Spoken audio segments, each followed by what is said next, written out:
I hadn't realised that they were such a menace, the Olympics, according to this journalist. Yeah, well, I think this is the thing, right, is that, you know, we're sold it's quite an easy narrative that they are this great thing because, you know, they look great, they're super exciting, and, you know, they are wonderful if you're Boris Johnson abseiling in to get the headlines, if you're lucky enough to be a silver medalist, you know, if or you're a someone kid at in home the being inspired by watching it. Yeah, but then, you know, there's obviously quite a nasty flip side to that, you know, if you're, you know, those people getting turfed out of their homes. I think it was 1.5 million people lost their homes after Beijing. Or Well, if they you're were- one of those... They were rehomed, were they Those not? figures Yeah. were challenged. I think they were rehomed. Look Or at the what area. about if you're, you know, one of those people who's doing one of those, you know, many sports, including some which won medals in 2012, which got their funding cut because they're not seen as, you know, a headline sport, a marquee sport for the UK, that, you know, the people on the top sort of do very well out of it, but actually the knock-on effect on grassroots sports for kids who want to get involved in sport is not really there. But banning them altogether,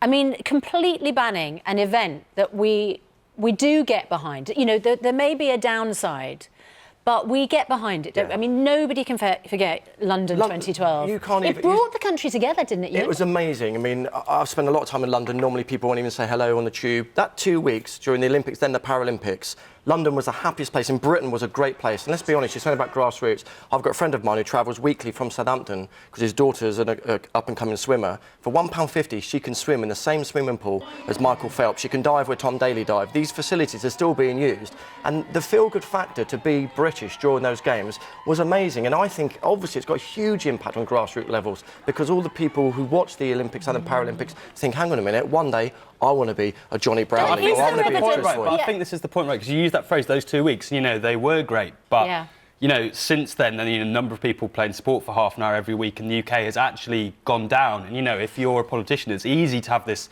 great event in your city. It's rather harder to say, OK, let's step back, have something a bit smaller that's more inclusive to, you know, smaller nations, smaller sports, and, you know, really look at, you know, investing that money across the country. London is still used. I mean, we had the World Championships there last year. West Ham play their football there now. So, and there are lower grade sporting events that happen at the Olympic Park. So that area is still used. But perhaps that's because it's London. I mean, perhaps that might not be the And, same you know, if you're and even- Atlanta, No, for 100%. Yeah, and it shouldn't be about, it shouldn't be a cash cow, I think, that's passed Well, Matt, around what would you between... do instead?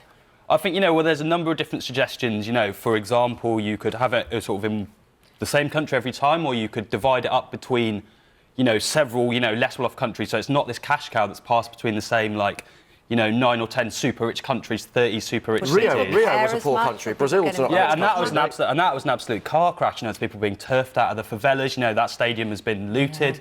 And, you know, they got colossal amounts of debt, you know, and... So is that because their legislation wasn't put in for after the game? Yeah. You've got to think of all the jobs it does create before, during and after the games. If you get it right, I can't argue, some Olympic Games have got it wrong. You know, Atlanta Olympics, our driver got lost going from the warm-up track to our final. I mean, Atlanta Olympics was not an advert for the Olympics, It was horrendous, but back I in came away with a 1996? medal, so for me it was amazing. And Exactly. it inspired me in future 400-metre runners. Nobody's going to take that away from you, Dave.